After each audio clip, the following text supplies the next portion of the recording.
Jack Ma ये नाम है इनोवेशन और एंटरप्रेन्योरशिप का दूसरा रूप। ये अलीबाबा के फाउंडर हैं, जो कि एक चाइनीज आई कॉमर्स जायंट है। जैक मा का सफर एक इंग्लिश टीचर से लेकर टेक मुगल बनने तक का बहुत इंस्पायरिंग है। उन्होंने चाइना में आई कॉमर्स लाने में मदद करी और इसे आम लोगों के लिए सुलभ बनाया। जैक मा का विजन ई कॉमर्स से भी आगे था। उन्होंने डिजिटल फाइनेंस का पोटेंशियल देखा, जिससे एंट ग्रुप का निर्माण हुआ। एंट ग्रुप अलीबाबा का एक फिनटेक एफिलिएट है, जिसने एलीपे के साथ चाइना में ऑनलाइन पेमेंट्स में क्रांति ला दी। अलीबाबा की सफलता ने जैक मा को चाइना के सबसे अमीर लोगों में से एक बना दिया और उन्हें एक ग्लोबल बिजनेस आइकॉन बना दिया। वो अपने करिश्मे और बेबाक राय के लिए जाने जाते थे। हालांकि जल्द ही उनका ये हाई प्रोफाइल उन्हें चाइनीज सरकार के साथ उलझा देगा। एंट ग्रुप की शुरुआत बहुत ही सामान्य तरीके से हुई थी। ये अलीबाबा के अंदर एक छोटी सी टीम के रूप में शुरू हुआ था, जिसका उद्देश्य एक आसान सी समस्या का समाधान खोजना था, ऑनलाइन लेन देन में विश्वास की कमी। उस समय चीनी उपभोक्ता ऑनलाइन खरीदारी करने में हिचकते थे, क्योंकि उन्हें भुगतान की सुरक्षा को लेकर संशय रहता था। एंट ग्रुप ने अलीपे लॉन्च किया, जो खरीदारों और विक्रेताओं के बीच एक विश्वसनीय मध्यस्थ के रूप में काम करता था। इसने जल्दी ही लोकप्रियता हासिल कर ली और अलीबाबा के प्लेटफॉर्म पर भुगतान का पसंदीदा तरीका बन गया। अलीपे की सफलता ई कॉमर्स से भी आगे निकल गई और यह मनी मार्केट फंड और माइक्रोलोन जैसे अन्य क्षेत्रों में भी फैल गया।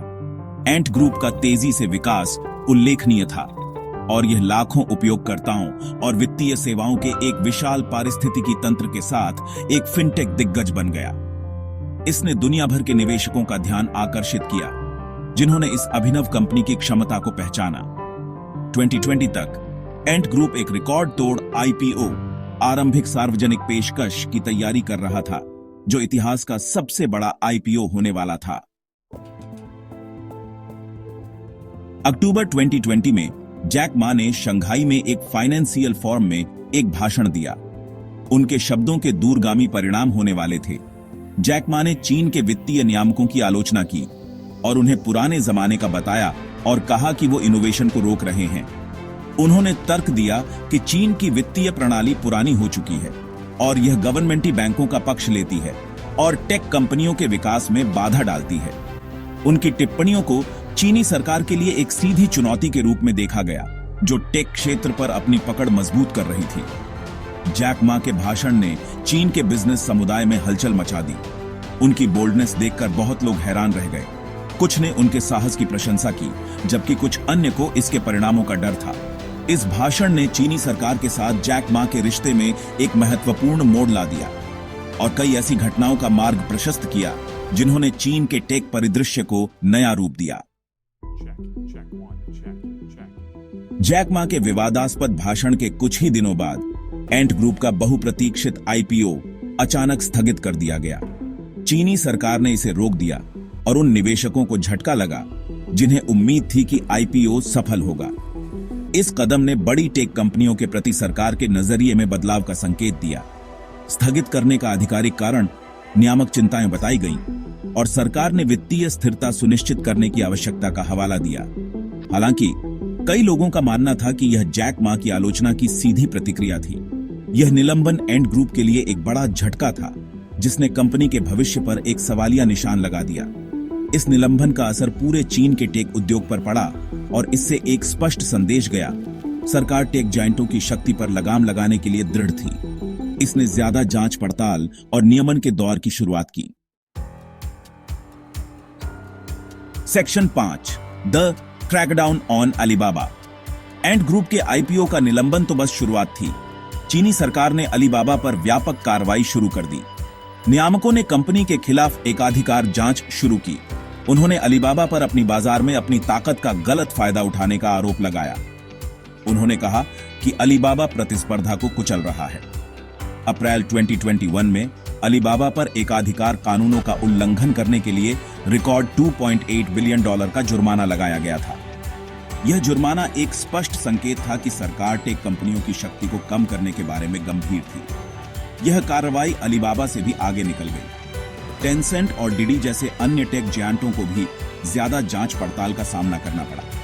इस कार्रवाई का अलीबाबा पर काफी असर पड़ा। कंपनी के शेयर की कीमत गिर गई निवेशकों का भरोसा डगमगा गया। इस कार्रवाई ने चीन के टेक परिदृश्य को नया रूप दिया। इसने सख्त नियमन के युग की शुरुआत की। कंपनियों को अपनी व्यावसायिक कार्य प्रणालियों पर पुनर्विचार करने के लिए मजबूर होना पड़ा।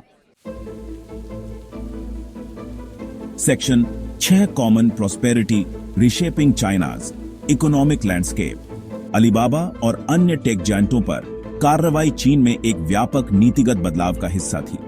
राष्ट्रपति शी जिनपिंग ने कॉमन प्रॉस्पेरिटी की अवधारणा पेश की। इस नीति का उद्देश्य आय असमानता को कम करना और सामाजिक सद्भाव को बढ़ावा देना था। सरकार का मानना था कि टेक क्षेत्र के तेजी से विकास ने नई असमानताएं पैदा कर दी हैं। टेक कंपनियों ने ज्यादा दौलत जमा कर ली थी, जबकि कई आम नागरिक पीछे रह गए थे। कॉमन प्रॉस्पेरिटी नीति इस असंतुलन को दूर करने की कोशिश करती थी। सरकार ने कई उपाय लागू किए। इनमें ज्यादा कमाई करने वालों पर टैक्स बढ़ाना, टैक्स चोरी पर कार्रवाई और छोटे और मध्यम आकार के उद्यमों को सहायता देना शामिल था। इस नीति का चीन में कारोबारी माहौल पर काफी असर पड़ा। कंपनियों को सामाजिक जिम्मेदारी को प्राथमिकता देने और जनता के भले के लिए योगदान देने के लिए प्रोत्साहित किया गया। Section 7 the reclusive billionaire. जैसे जैसे अलीबाबा पर कार्रवाई तेज होती गई, जैक मा लोगों की नजरों से ओझल होते गए। वो उन कार्यक्रमों से गायब थे जिनमें वो आमतौर पर शामिल होते थे। उन्हें महीनों तक सार्वजनिक रूप से नहीं देखा गया। इस अनुपस्थिति ने उनके ठिकाने के बारे में अटकलों को हवा दी। अफवाहें आग की तरह फैल गईं। क्या उन्हें नजरबंद कर दिया गया था? क्या उन्हें सरकार ने हिरासत में ले लिया था? पुख्ता जानकारी न होने के बावजूद अफवाहें बनी रहीं। जैक मा के गायब होने के रहस्य ने इस धारणा को और बल दिया कि चीनी सरकार असंतोष को कुचल रही है। इसने उन उद्यमियों के लिए जोखिमों को उजागर किया जिन्होंने अधिकारियों को चुनौती देने का साहस किया था। हालांकि जैक मा का ठिकाना अज्ञात रहा, लेकिन एक बात स्पष्ट थी, चीनी सरकार के साथ उनके संबंध नाटकीय रूप से बदल गए थे। वो मशहूर बिजनेस आइकॉन नहीं रहे। वो चीन में निजी उद्यम की सीमाओं के प्रतीक बन गए थे। Section 8 Jack Ma today embracing new horizons. महीनों की अटकलों के बाद जैक मा फिर से लोगों के सामने आए। उन्होंने कई कार्यक्रमों में शिरकत की। उन्हें ग्रामीण स्कूलों में पढ़ाते हुए देखा गया। उन्हें गोल्फ खेलते हुए भी देखा गया। इन मौजूदगी से पता चलता है कि उन्हें गिरफ्तार नहीं किया गया था। वो अपनी जिंदगी जीने के लिए आजाद थे। हालांकि अब वो पहले से ज्यादा प्राइवेटली जी रहे थे। लोगों की नजरों से दूर रहने के बावजूद जैक मा का प्रभाव बना रहा। वो अलीबाबा में एक प्रमुख शेयर धारक बने रहे। उनके शब्दों में अभी भी वजन था। उन्होंने अपना ध्यान परोपकार और व्यक्तिगत रुचियों पर लगाया। उन्होंने शिक्षा और ग्रामीण विकास में निवेश किया। जैक मा की कहानी चीन में व्यवसाय करने की जटिलताओं की याद दिलाती है। यह चीनी सरकार की शक्ति को उजागर करती है। यह चीन के राजनीतिक और आर्थिक परिदृश्य की बदलती रेत को भी दिखाता है। Section 9 lessons from the fall navigating China's business landscape.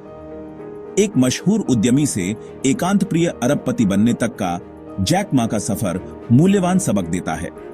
यह चीन में राजनीतिक संदर्भ को समझने के महत्व को दर्शाता है।